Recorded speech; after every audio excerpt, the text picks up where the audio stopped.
Morning बच्चों। देखिए आज हम फिर से डाइस का टॉपिक लेकर आए हैं। आज ये हमारा डाइस का सेकंड क्लास है, ठीक है। सेकंड क्लास है डाइस का। फर्स्ट पार्ट अगर आपने नहीं देखा होगा तो एक बार इसको प्लीज चेक कर लीजिए। हम उसके आगे के क्वेश्चंस को कंटिन्यू कर रहे हैं, ठीक है। NMMS की हम तैयारी कर रहे हैं। ये हम मेंटल एबिलिटी का क्वेश्चंस कर रहे हैं, मैथ के क्वेश्चंस कर रहे हैं। आज का हमारा टॉपिक है डाइस। आज का ये सेकंड क्लास है। देखिए मैंने यहाँ पे 4 क्वेश्चंस लिख के रखे हैं। क्वेश्चन वही सेम है, डाइस है, 6 फलक होते हैं, 6 फेसेस होते हैं। दिए हुए फेस का जो होता है उसके अपोजिट फेस हमें निकालना होता है। तो यहाँ पे क्वेश्चन लिखा हुआ है 3 के विपरीत का अंक कौन सा होगा। यहाँ पे 3 डाइस बने हुए हैं, इसमें 3 के विपरीत अंक कौन सा होगा। नंबर अपोजिट टू फेस 3 हमें फाइंड आउट करना है। चलिए स्टार्ट करते हैं। देखिए कभी कभी क्वेश्चन में एक डाइस देंगे तो स्टैंडर्ड डाइस रहेगा, 2 डाइस देंगे तो ये जनरल डाइस रहता है। कभी कभी आपको 3 डाइस भी दे देते हैं और किसी किसी क्वेश्चन में 4 डाइस भी दे देते हैं। तो आपको बिल्कुल परेशान होने की ज़रूरत नहीं है, चाहे 3 दें, चाहे 4 दें, चाहे 2 दें, चाहे 1 दें, हमें वो सिंपल रूल्स को ही फॉलो करना है, ठीक है। तो फर्स्ट रूल का हमने आपको क्या बताया था, स्टैंडर्ड डाइस में क्या होता है, जब एक डाइस देंगे तो अपोजिट साइड्स पर हम ऐड करेंगे तो 7 होगा। सेकेंड रूल हमने क्या बताया था, हम हमेशा कॉमन 2 डाइस है, कॉमन नंबर लेंगे। कॉमन नंबर लेने के बाद हम क्लॉकवाइज डायरेक्शन में घूमेंगे, ठीक है, क्लॉकवाइज है। अब जब भी कोई 2 डाइस मिलता है, अगर उसमें 2 नंबर कॉमन है तो जो थर्ड नंबर होते हैं वो एक दूसरे के इक्वल या इक्वल करिए एक दूसरे के अपोजिट होते हैं, ठीक है। चलिए इसको स्टार्ट करते हैं। यहाँ पर देखिए, यहाँ पर हम ये 2 डाइस लेते हैं।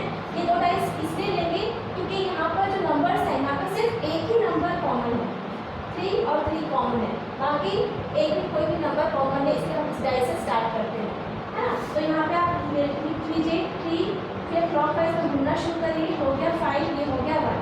यहाँ से फिर क्लॉकवाइज में घूमना शुरू करिए, 3, 2 और 4।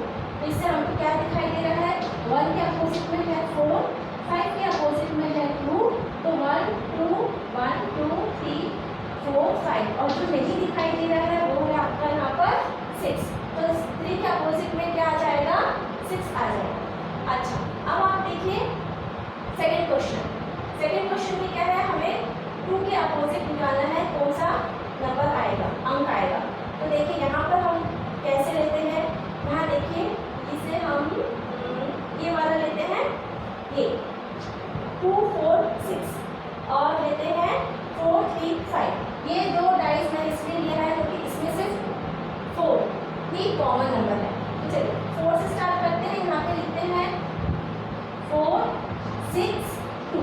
हमने इसे ऐसे घुमाया, ठीक है, क्लॉकवाइज। इसे भी हम क्लॉकवाइज घुमाते हैं तो ये हो जाएगा 4 3 5। तो देखिए यहीं से समझ में आ गया हमको, 2 के अपोजिट में है 5 और 6 के अपोजिट में है 3। तो क्वेश्चन में क्या पूछा है, अपोजिट टू 2। तो 2 के अपोजिट में क्या आया 5, 3 के अपोजिट में आया 3, और जो बच गया 1, 4 के अपोजिट में 1। इजी है, ऐसे हो जाता है क्वेश्चन आपका। फिर ये देखिए यहाँ पे आपको 3 डाइस दिए हुए हैं, इसमें नंबर अपोजिट टू 5 पूछा है, 5 के अपोजिट में कौन सा नंबर होगा, हाँ। यहाँ से फिर हम वही चूज करते हैं जो नंबर हमारे लिए कॉमन है। एक सिंगल नंबर कॉमन होना चाहिए। तो देखिए यहाँ पे हमको 4 कॉमन दिखाई दिया है, ठीक है, और सारे नंबर अलग है। तो ऐसे ही डाइस को चूज करते हैं। चलिए 4 से स्टार्ट करते हैं, क्लॉकवाइज डायरेक्शन में 4 2 6। इसमें से स्टार्ट करिए 4 5 3, है ना। यहाँ से आपने क्लॉकवाइज डायरेक्शन में वैसे घूमेंगे 5। तो यहाँ से हमको पता चल गया 2 के अपोजिट में है 5, 6 के अपोजिट में है 3, और ये जो बच गया 4 के अपोजिट में क्या हो जाएगा आपका 1। तो क्वेश्चन में पूछा है 5 के अपोजिट पूछा है, तो 5 के अपोजिट में आ गया आपका 2। ओके, इजी है, बहुत इजी है, इसमें कुछ भी नहीं है। अच्छा हम यहाँ से भी ये 2 डाइस को लेके भी निकाल सकते हैं आंसर। कैसे निकाल सकते हैं, 4 4 है, 3 3 है, जो बच गया 2 और 5 एक दूसरे के अपोजिट में, ऐसे भी हम निकाल सकते हैं 4 4 3 3 2 और 5। तो 5 के अपोजिट में 2, ऐसे भी निकाल सकते हैं। क्रॉस चेक ऐसे भी कर सकते हैं। अब ये लास्ट वाला क्वेश्चन देखिए, इसमें भी हम ये दो से स्टार्ट करते हैं क्योंकि ये सिंगल सिंगल डिजिट यहाँ पर हमको कॉमन दिखाई दे रहा है। तो क्लॉकवाइज घूमेंगे ऐसे 5 3 6 5 2 4। इससे हमें क्या समझ में आया, 3 के अपोजिट में है आपका 2, 4 के अपोजिट में है आपका 6। ठीक है, तो जो बच गया 1, तो 5 के अपोजिट में क्या आ गया 1, 5 के अपोजिट में आ गया 1। क्वेश्चन में पूछा है 6 के विपरीत, तो 6 के विपरीत आ गया आपका 4, 6 के विपरीत आ गया आपका 4। ठीक है, अब आप चाहें तो इसका स्क्रीनशॉट ले सकते हैं, पॉज करके इसको अच्छे से स्टडी कर सकते हैं। चलिए, ये देखिए, ये नए क्वेश्चंस मैंने यहाँ लिख दिए हैं, आप चाहे तो इनका स्क्रीनशॉट ले सकते हैं या पॉज करके आप इस क्वेश्चंस को बना सकते हैं। चलिए, अब हम उसको बना के देखते हैं।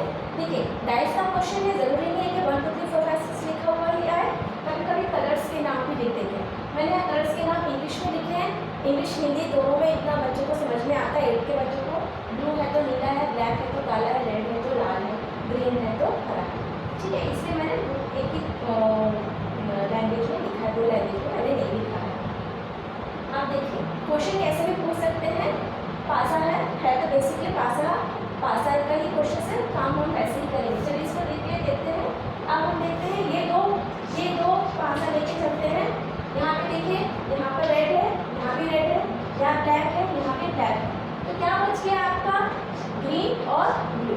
तो ग्रीन के अपोजिट में क्या आएगा ब्लू, या हरे के विपरीत सतह में कौन सा कलर होगा नीला। तो आपको आंसर मिल गया अपोजिट टू ग्रीन, ग्रीन के अपोजिट में क्या मिल गया आपको ब्लू। ठीक है, हरा के अपोजिट मिल गया आपको नीला। आप चाहे तो ये दो पासा लेके भी आप क्वेश्चन को बना सकते हैं। ठीक है, ये दोनों को लेकर अगर हम बनाएंगे तो देखिए दोनों में क्या कॉमन है, ब्लू कॉमन है। आप ब्लू लेके चलिए, ठीक है, क्लॉकवाइज घूमेंगे, ब्लू से आप आए येलो में और फिर आए आप पिंक में। ठीक है, यहाँ पे लेके चलिए, ब्लू से ब्लू में आए, फिर आपको मिला रेड, ऐसे घूमेंगे क्लॉकवाइज और यहाँ पर आ गए ब्लैक, ब्लैक। ठीक है, तो देखिए येलो के अपोजिट हो गया रेड, पिंक के अपोजिट हो गया ब्लैक, और जो बच गया, ठीक है ना, ब्लू के अपोजिट जो बच गया, क्या बच गया आपका ग्रीन बच गया। तो ब्लू के अपोजिट आ गया आपका ग्रीन। आप क्वेश्चन को कैसे भी बना सकते हैं। सेम इधर यहाँ पे हम ऐसे ही करेंगे। ये दो पासा ले लीजिए आप, दोनों में कॉमन क्या दिखाई दे रहा है हमें पिंक। ठीक है, पिंक लेके चलते हैं, यहाँ पर हो गया पिंक, इसको क्लॉकवाइज डायरेक्शन में घुमाइए। पिंक के बाद आया येलो, येलो के बाद आया ऑरेंज, है ना। अब यहाँ पे लेके चलिए, पिंक आया आपका, पिंक के बाद आ गया आपका ब्लू, इसके बाद आ गया आपका रेड। अब क्वेश्चन में क्या पूछा था, अपोजिट टू रेड, लाल के विपरीत कौन सा रंग आया, तो रेड के अपोजिट आया ऑरेंज, लाल के अगेंस्ट आया हमारा नारंगी। अब आप चाहें तो यहाँ दो पासे से भी आप क्वेश्चन को निकाल सकते हैं, उसे आप करके देखिए। ठीक है, ये क्वेश्चन सिंपल थे, इजी थे, ये मैंने आपको बताया। अब आप इसको पॉज करके आप इसका स्क्रीनशॉट ले सकते हैं।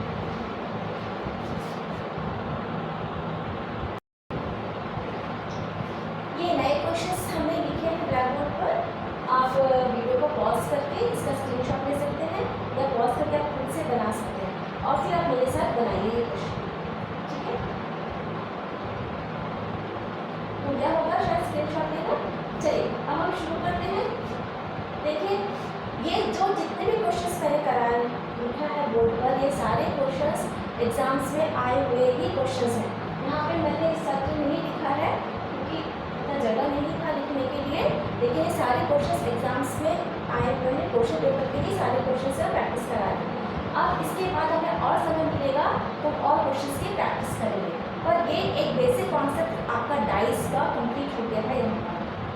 ठीक है, चलिए ये लास्ट पैटर्न है, इसको हम देख लेते हैं। देखिए डाइस है, पास है, इसका आपको कुछ भी दे सकते हैं, वो कलर्स भी दे सकते हैं, नंबर्स भी दे सकते हैं, डॉट्स भी दे सकते हैं, लेटर्स भी दे सकते हैं, या कोई symbol plus minus into divide hash @ कोई भी सिंबल वो आपको वहाँ पर दे सकते हैं। सिंबल से हमें कोई लेना देना रहता नहीं है, हमें सिर्फ कॉन्सेप्ट से मतलब है ना। चलिए यहाँ पे क्या निकालना है, which letter is on the opposite side of A के अपोजिट साइड हमें लेना है।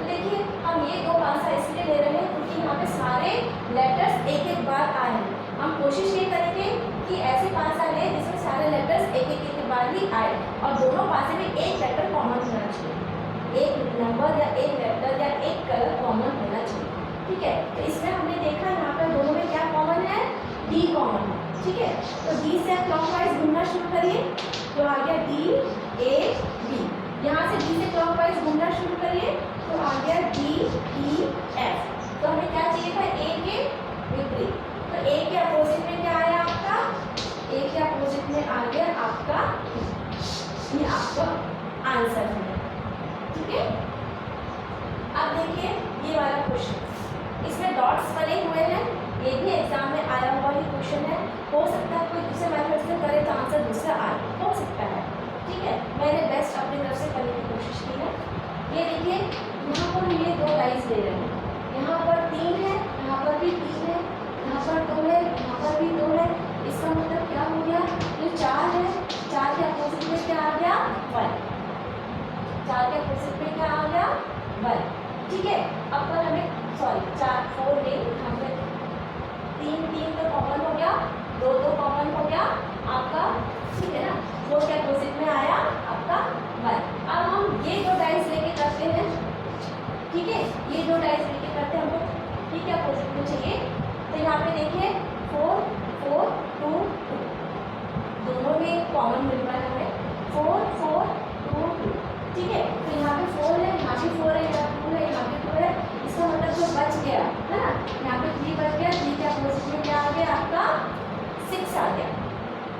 अब ये जो क्वेश्चन है यहाँ पे दिया है opposite to violet, then find the colour which is opposite to the violet. Violet colour कहाँ लिखा हुआ है, ये देखिए वॉलेट कलर यहाँ पर लिखा हुआ है ना। अब ये दो डाइस हम लेते हैं, ये सारे डाइस में भी सब कलर एक एक बार आए हैं, सिर्फ एक कलर जो है ऑरेंज कलर वो रिपीट हुआ है, कॉमन है, दोनों डाइस में ऑरेंज कलर ही कॉमन है। तो यहीं से स्टार्ट करते हैं, क्लॉकवाइज में घूमते हैं। ठीक है, ऑरेंज, देखिए यहाँ से ऑरेंज किए तो वाइट आया। ठीक है, वाइट के बाद आ गया आपका ग्रीन। यहाँ से भी स्टार्ट करते हैं ऑरेंज, क्लॉकवाइज डायरेक्शन में आप घूमिए तो आपका आ गया यहाँ पर ऑरेंज, फिर आ गया आपका रेड, फिर आ गया आपका वॉयलेट। तो इसका मतलब क्या हुआ, वॉयलेट के अपोजिट कौन सा कलर मिलेगा आपको, ग्रीन मिलेगा। वॉयलेट के अपोजिट ग्रीन, व्हाइट के अपोजिट रेड, और जो बच गया यहाँ पर कौन सा कलर बच गया, सिल्वर। तो ऑरेंज के अपोजिट आपको क्या मिलेगा, सिल्वर मिलेगा। व्हाइट के अपोजिट रेड, ऑरेंज के अपोजिट सिल्वर, ग्रीन के अपोजिट वॉयलेट मिलेगा। ठीक है, क्योंकि व्हाइट के अपोजिट रेड आ गया, ग्रीन के अपोजिट वॉयलेट आ गया, तो ऑरेंज के अपोजिट क्या आएगा, जो बच जाएगा सिल्वर, तो यहाँ पर आ गया सिल्वर। ठीक है, तो देखिए मैंने अपनी तरफ से डाइस को बहुत अच्छे से समझाने की कोशिश की है। आगे हमको और जब भी समय मिलेगा हम और क्वेश्चंस को प्रैक्टिस करेंगे। तो बस डाइस यहाँ तक। अब हम नेक्स्ट टॉपिक लेंगे ओपन डाइस, वो भी बहुत इजी टॉपिक होता है, उसे भी आप ज़रूर प्रैक्टिस करिएगा, उसे भी अगले क्लास में लेते हैं। ओके बच्चों, थैंक्स फॉर वॉचिंग।